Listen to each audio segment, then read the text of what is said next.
Salim sir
ಮೊಟ್ಟ ಮೊದಲಿಗೆ ಎಲ್ರಿಗೂ ಸಹ ಬ್ರಹ್ಮಶ್ರೀ ನಾರಾಯಣ ಗುರೂಜಿಯವರ ಜಯಂತಿ ಹಾಗೂ ಹಿಂದುಳಿದ ವರ್ಗಗಳ ನೇತಾರ ಮಾಜಿ ಮುಖ್ಯಮಂತ್ರಿ ಆದಂತಹ ಶ್ರೀಯುತ ಡಾಕ್ಟರ್ ದೇವರಾಜ್ ಅರಸೂರ್ ಅವರ ಜಯಂತಿಯ ಹಾರ್ದಿಕ ಶುಭಾಶಯಗಳನ್ನು ಹೇಳಲು ಇಷ್ಟಪಡ್ತಾರೆ. ತಮಗೆಲ್ಲ ತಿಳಿದಿರುವಂತೆ ಬ್ರಹ್ಮಶ್ರೀ ನಾರಾಯಣ ಗುರೂಜಿಯವರ ಜಯಂತಿ ಮತ್ತು ದೇವರಾಜ್ ಅರಸೂರ್ ಇವತ್ತು ಒಂದೇ ದಿನ ಬಂದಿರೋದ್ರಿಂದ ವಿಶೇಷವಾಗಿ ಬ್ರಹ್ಮರ್ಷಿ ನಾರಾಯಣ ಗುರೂಜಿಯವರು ಸಮಾಜದ ಶೋಷಿತ ಸಮುದಾಯದ ಪರವಾಗಿ ಇದ್ದಂಥವರು. ಒಂದೇ ಜಾತಿ ಒಂದೇ ಕುಲ ಒಂದೇ ಧರ್ಮ ಅಂತಕ್ಕಂಥ ಒಂದು ಕಾನ್ಸೆಪ್ಟ್ ಅಡಿಯಲ್ಲಿ ಕೇರಳದಲ್ಲಿ ಅತ್ಯಂತ ಪ್ರಭಾವಶಾಲಿ ಮೂಮೆಂಟನ್ನು ನೀಡಿದಂತಹ ಒಬ್ಬ ಮಹಾನ್ ಗುರು ಅಂತ ಹೇಳ್ಬೋದು. ಅದೇ ವರ್ಗಕ್ಕೆ ಸೇರಿದಂತಹ 1973ನೇ ಇಸ್ವಿಯಲ್ಲಿ ಕರ್ನಾಟಕ ರಾಜ್ಯದ ಮುಖ್ಯಮಂತ್ರಿಯಾಗಿ ಶೋಷಿತರ ಪರವಾಗಿ ಭೂ ಸುಧಾರಣೆ ಕಾಯ್ದೆಯನ್ನು ಜಾರಿಗೆ ತಂದು ಉಳುವವನೇ ಭೂಮಿಯ ಒಡೆಯ ಅಂತಕ್ಕಂಥದ್ದನ್ನು ಮಾಡಿ ಶಾಶ್ವತ ಹಿಂದುಳಿದ ವರ್ಗಗಳ ಆಯೋಗವನ್ನು ರಚನೆ ಮಾಡಿ ಸಮಾಜದಲ್ಲಿರುವಂಥ ಶೋಷಿತ ಸಮುದಾಯಗಳಿಗೆ ಮೀಸಲಾತಿ ಕಲ್ಪಿಸುವ ಮುಖಾಂತರ ಅವರ ಸಾಮಾಜಿಕ ಶೈಕ್ಷಣಿಕ ರಾಜಕೀಯ ಪ್ರಗತಿಗೆ ಮುನ್ನುಡಿ ಬರೆದಂತಹ ಅತಿ ಹೆಚ್ಚು ದಿನಗಳ ಕಾಲ ಮುಖ್ಯಮಂತ್ರಿಯಾಗಿ ಕಾರ್ಯನಿರ್ವಹಿಸಿದಂತಹ ಕರ್ನಾಟಕ ರಾಜ್ಯ ಕಂಡ ಧೀಮಂತ ನಾಯಕ ದೇವರಾಜ್ ಅರಸೂರ್ ಅವರ ಜಯಂತಿ. ಸೊ ಅವರಿಬ್ಬರು ಮಹನೀಯರು ಹೇಳಿದ್ದೊಂದೇ, ಶೋಷಿತರ ದೀನದಲಿತರ ಹಿಂದುಳಿದರ ಪರವಾಗಿ ಅವರು ಅಹರ್ನಿಶಿ ದುಡಿದಿದ್ದಾರೆ.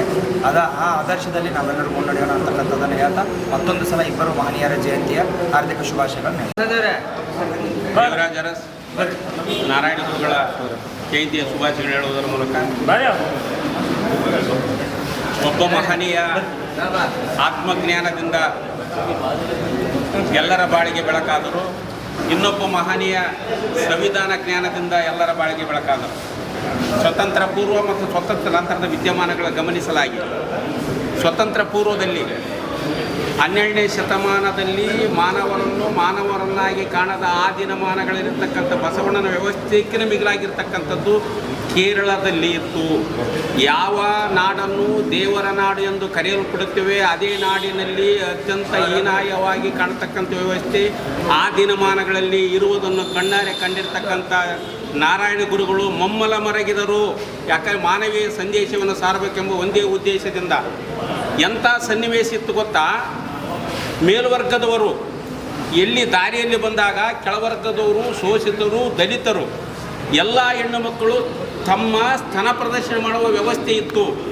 ಅಂಥ ವ್ಯವಸ್ಥೆ ವಿರುದ್ಧ ಹೋರಾಟ ಮಾಡುವುದರ ಮೂಲಕ ನಮ್ಮೆಲ್ಲರೇ ಬಾಳಿಗೆ ಬೆಳಕಾಗಿರ್ತಕ್ಕಂಥ ವ್ಯಕ್ತಿ ಅಂದರೆ ನಮ್ಮ ನಾರಾಯಣ ಗುರುಗಳು.